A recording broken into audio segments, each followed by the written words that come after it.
Hello, and welcome to the Edifice of Trust podcast.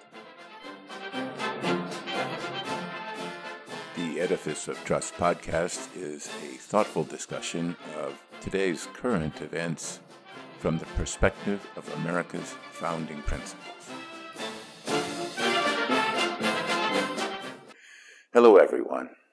Today, I want to talk a bit about the current battles between the Israeli IDF and the Hamas terrorist group. I am calling it War in the Levant because I want to explore some different perspectives on what is going on there, and some of the names being thrown around confuse the issue. The Levant is a region in the eastern Mediterranean that includes Israel, Jordan, Lebanon, and Syria. Sometimes Cyprus, Turkey, and even parts of Egypt are also included. This region is at the crossroads of three continents, Europe, Asia, and Africa, and has been the arena for incessant battles and invasions for millennia. Successive Bronze and Iron Age armies of Assyrians, Hittites, Babylonians, and Egyptians marched across the Levant, much of which was recorded in the Hebrew Bible. The Levant encompasses much of the Promised Land, and one of those conquering armies was the Israelites under Joshua when they marched over Canaan about 3,000 years ago. The people of the Levant are all closely related. They are all considered Semitic people and speak Semitic languages. The term anti-Semitism only applies to Jews because when the term was created in Germany during the 1800s, the Jews were the only Semitic people in Europe. Variations among the peoples in the Levant exist due to the successive waves of invaders over the region over the centuries, plus the long diaspora of the Jews. The primary difference between Israelis and Palestinians is religious and cultural, the cultures arising from the different practices of their religion. At the time of Jesus, much of the area that is now Israel was part of the Roman province of Judea, which was later merged with Galilee and renamed Syria Palestina. Jewish rebellions against the authority of Rome led to the destruction of the Second Temple and the banning of Jews from Jerusalem, their holiest city. Some Jews remained in the region, although many fled to other parts of the Roman Empire. As part of the Byzantine Empire, there were many Christians in the Levant, along with other various religions.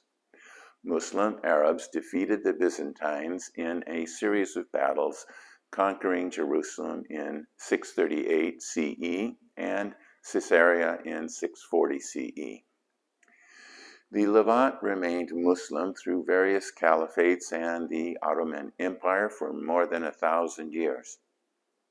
Many Jews and Christians lived in these Muslim lands and were tolerated fairly well, but were clearly second-class citizens with restricted rights and subjected to extra taxation. Because of the inability to assimilate in various European countries, in the late 1800s, a movement arose among the Jews in Europe to return to the Levant and form a Jewish homeland, a movement called Zionism. After the Holocaust, European Jews flooded into the Levant, intent on creating a Jewish state.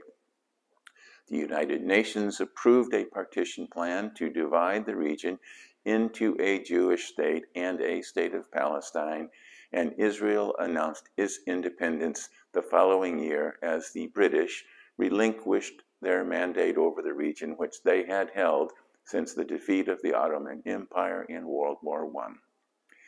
This prompted the neighboring Arab states to invade the newly formed nation, but Israel emerged victorious in the First Arab-Israeli War and in all subsequent wars.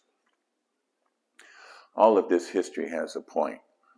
Wave after wave of conquering armies have washed over the Levant for millennia.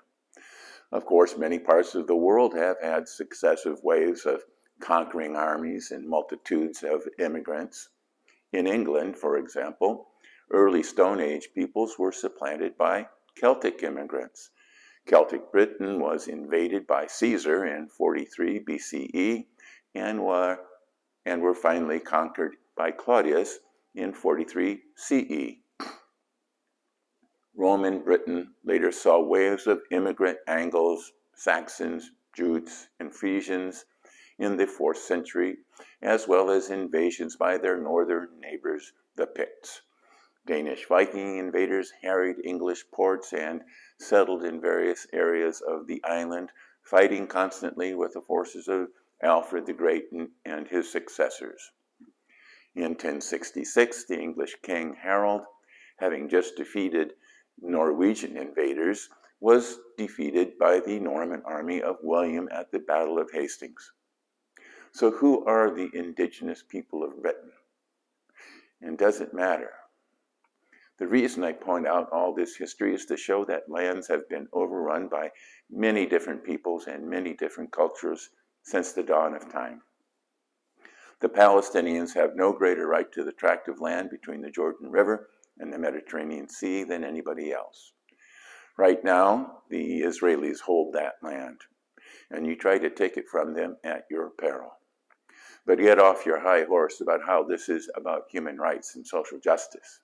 But if it were about human rights and social justice, then the land would still belong to the Israelis.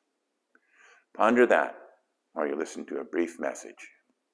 Cancel culture is a new phenomenon, and The Canceling of the American Mind is the first book to codify and to survey its effects.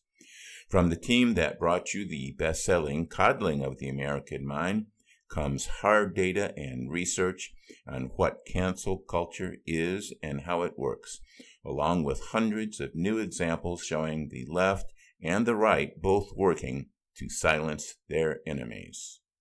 Welcome back. Almost immediately after the brutal Hamas massacre of innocent Israeli citizens, organs of the progressive left in the United States and around the world rallied behind Hamas and the Palestinian cause to wipe Israel and its citizens off the face of the earth. Squad member Rashida Tlaib quickly parroted the slogans of Free Palestine and From the River to the Sea, code words for the destruction of the Jewish state and the genocide of the Jewish people.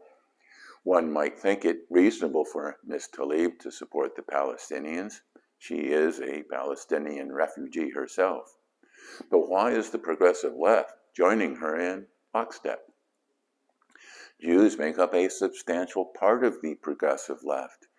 European Jews were prominent in the development of Marxist and socialist causes in the early 20th century.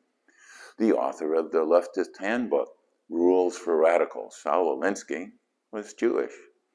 The great financier of progressive causes across our country, George Soros, is Jewish. Many leading progressive political leaders are Jewish, including Chuck Schumer, Bernie Sanders, Jerry Nadler, Jamie Raskin, and Adam Schiff. So why are the progressives turning on the Jews and going on protest marches advocating the destruction of Israel? The progressive left has become enthralled with postmodernism and the ideology of critical theory that divides the world between oppressors and oppressed.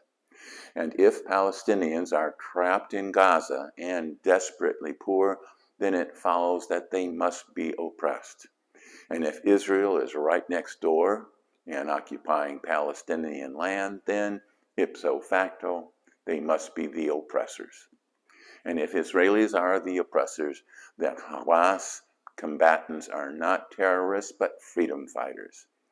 It all makes perfect sense until you look at the facts.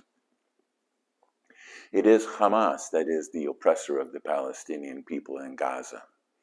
In the 2006 election in Gaza, after the Israelis withdrew, Hamas won with about 43% of the total.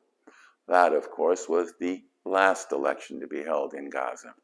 Hamas has used Gaza as a base, funded by Iran, to plot the destruction of Israel.